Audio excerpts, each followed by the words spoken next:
Today's podcast is brought to you by Anchor. And if you haven't heard about Anchor by Spotify, let me tell you, it is the easiest way to make a podcast with everything you need all in one place. Let me explain. Anchor has tools that allow you to record and edit your podcast right from your phone or computer. When hosting on Anchor, you can distribute your podcast on listening platforms like Spotify, Apple Podcast, and more.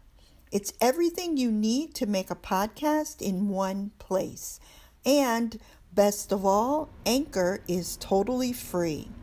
So download the Anchor app or go to anchor.fm to get started.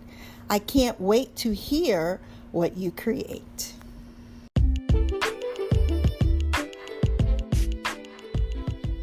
You are listening to the award-winning Welcome to Your Life, Midlife Made Easier podcast.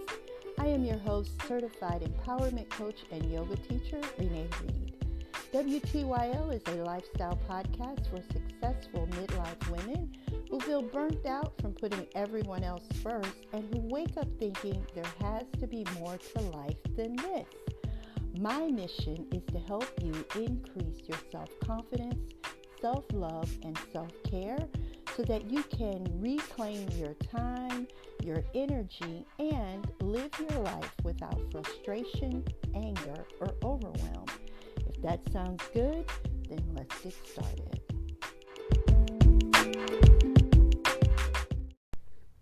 Hey everyone, I hope you are doing well.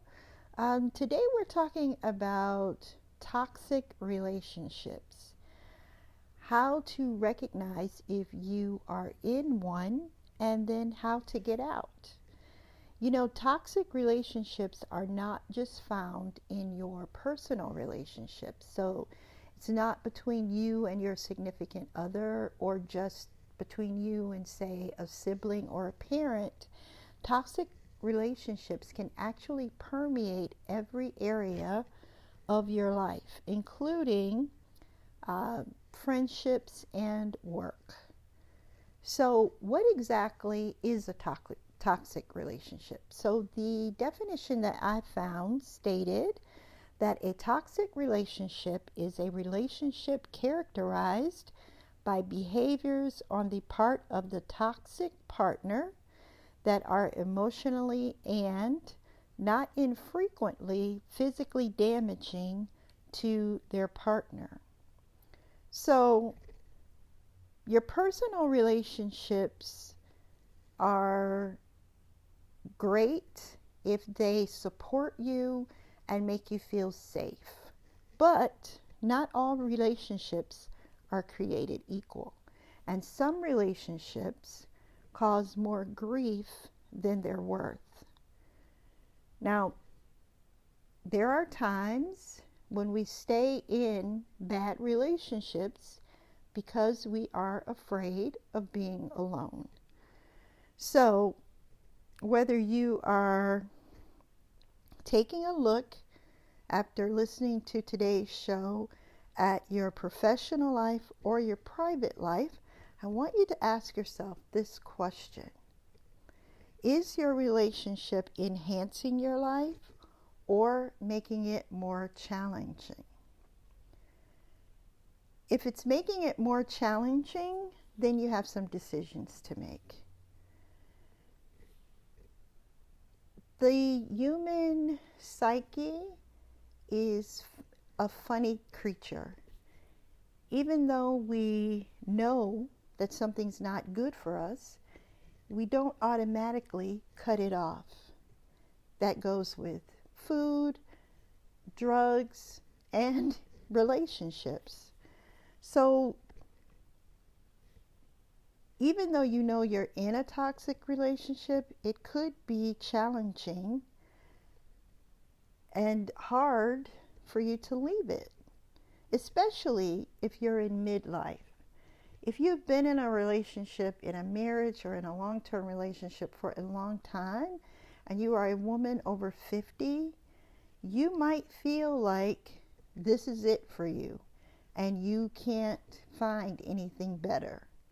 But I want you to know that that is not the case. That you were meant for great things and you deserve great things. You know, even when we're in these relationships, we know that they're bad, but like everything else, there is a part of us that is hoping that somehow, by some miracle, that things will change. And we won't have to give up our paycheck if our toxic relationships are at work, or we won't have to give up the person that we love. Regardless of how much pain these toxic relationships cause us, losing our source of income or facing the world alone, even if it's temporary, can be very frightening. So I want you to understand that I know and understand where you're coming from.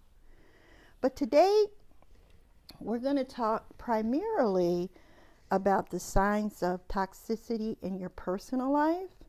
But I did want to touch on how working in a toxic climate will affect you, and to give you some steps at the end of the podcast that will help you to produce a positive outcome for yourself.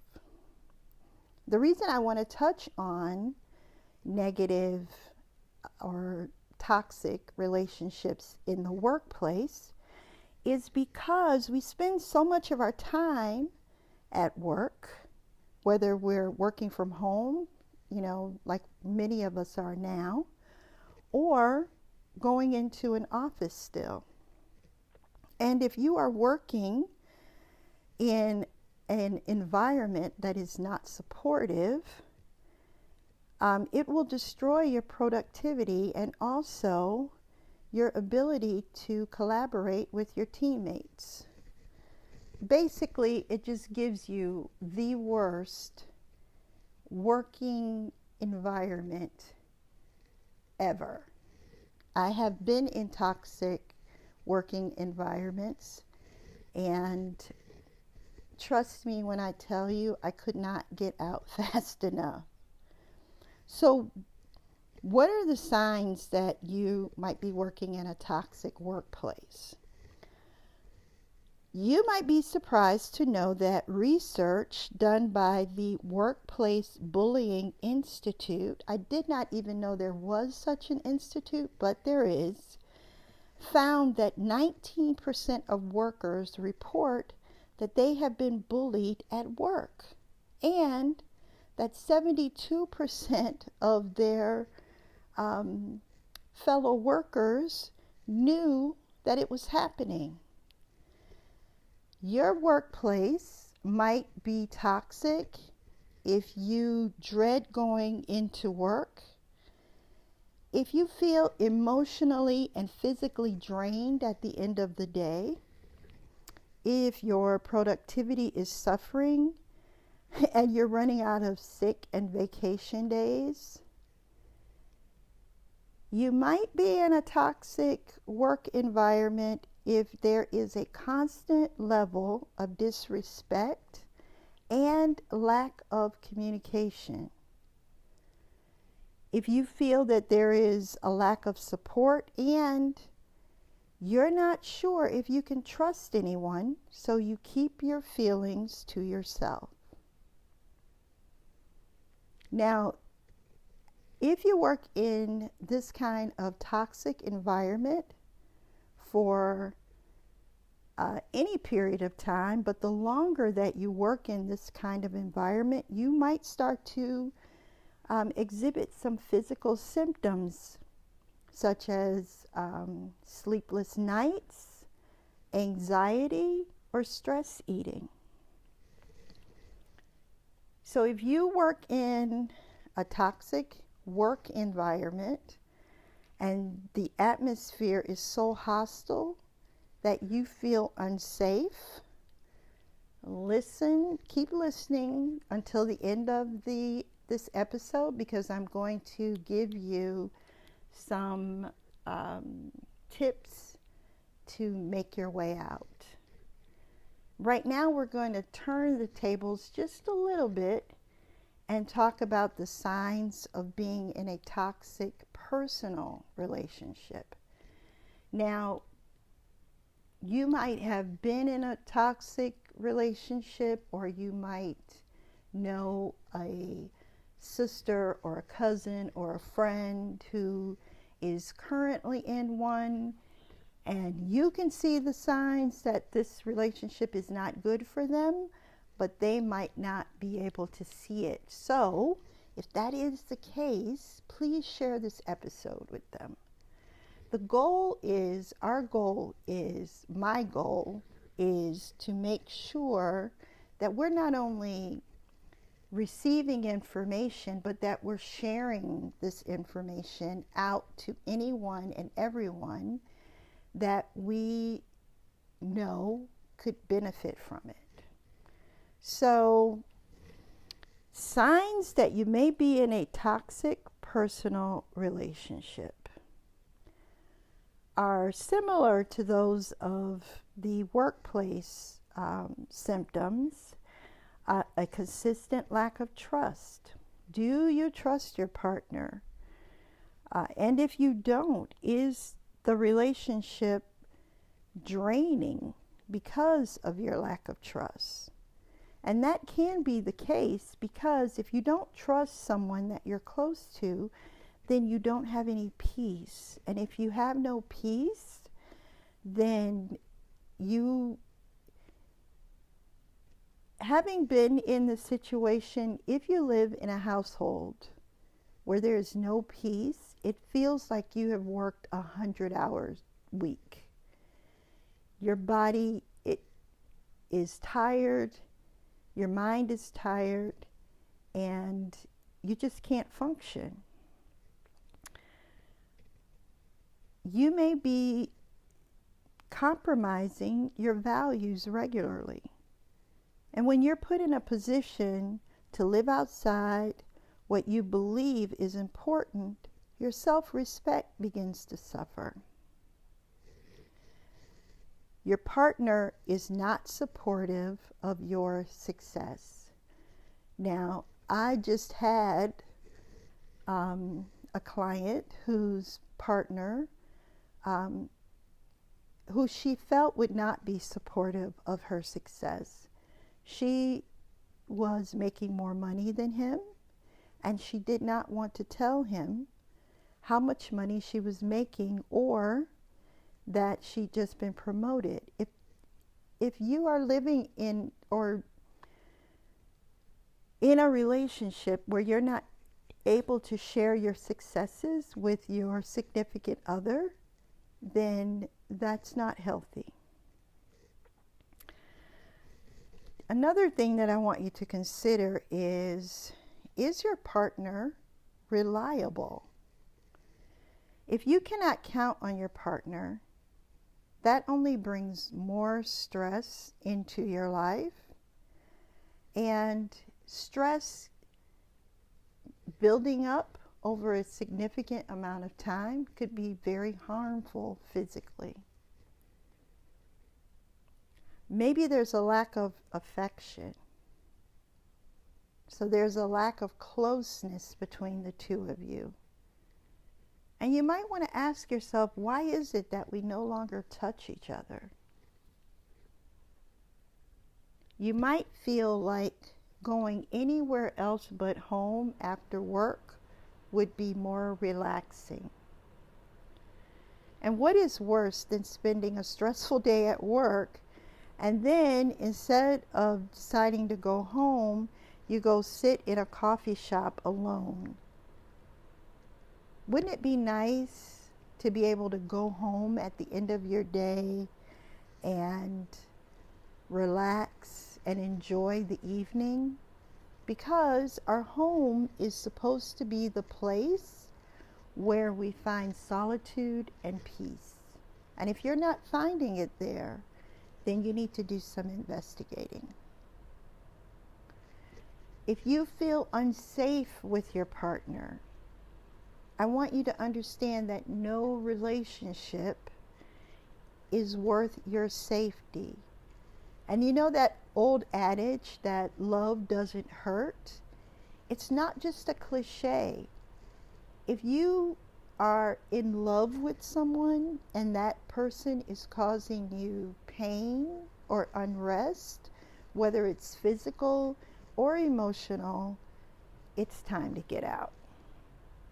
So what do? If you answered yes to some or all of these symptoms, what do you do if you're working in a toxic work environment, or if you're working in an environment that is toxic at home?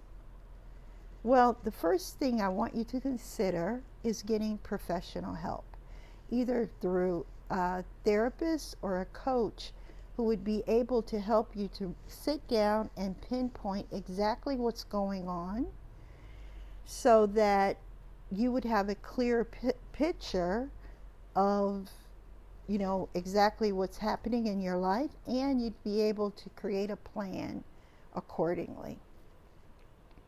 If you're at work, you want to start logging events, documenting emails, voicemails, and interactions with other employees or teammates. Documentation is very important if you're going to, take this to HR, or if you need to file a complaint with the EEOC, and that's the Equal Employment Opportunity Commission. You must have documentation or your complaint will go nowhere. The other thing is, as with everything that we do, we have to continually work on building or rebuilding our self-esteem and our self-confidence. So really taking a look at the activities in our lives that bring us joy and help us to become more self-confident and more self-reliant. Start an activity that will help you to relieve your stress. When I was in my toxic work environment, I started going to work out at night after work instead of eating, because I am an emotional eater. I was in an emotionally charged environment, which meant that I was eating all day long. So instead of stopping by a fast food chain on my way home, I stopped by the gym. And I didn't do anything, elaborate or very strenuous. I got on the treadmill and I walked for 30 minutes and listened to some good music, and that was it. But not only did it help me to break that cycle of emotional eating, then it took me to my next step, was to start planning my exit strategy.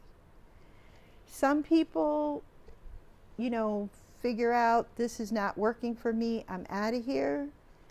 And then there are those of us who say, but I can't leave because I have this bill due, or we've been together this long, or, I don't want the kids to grow up without a dad.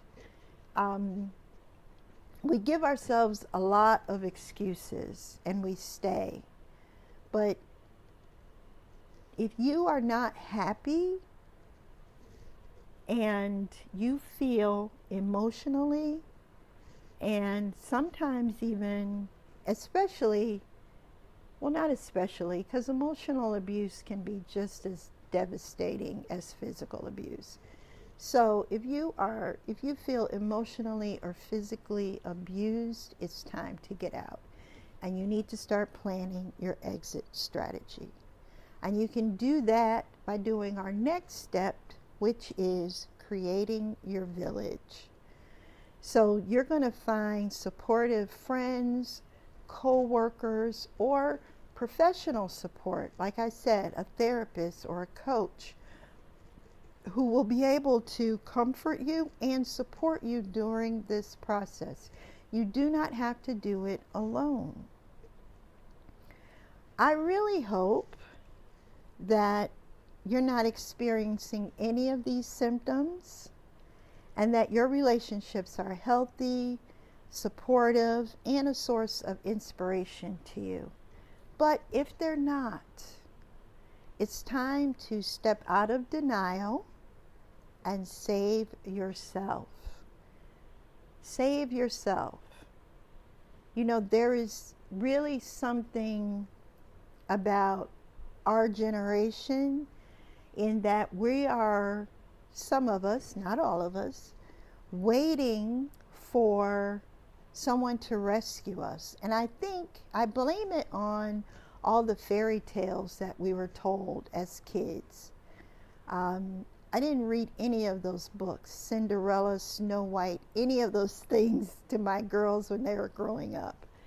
And I think that because of that, we're waiting for someone to come and rescue us from whatever problem or situation that we find ourselves in. But the truth of the matter is that we have to learn how to rescue ourselves. And the first step in doing that is to step out of denial and really take an honest look at what's happening in our lives. A healthy relationship should make your life easier. It should make it so that you are pursuing your best work, living your best life, pursuing your dreams and the goals that will make you happy. If your relationship is not doing that, then it's time for a change.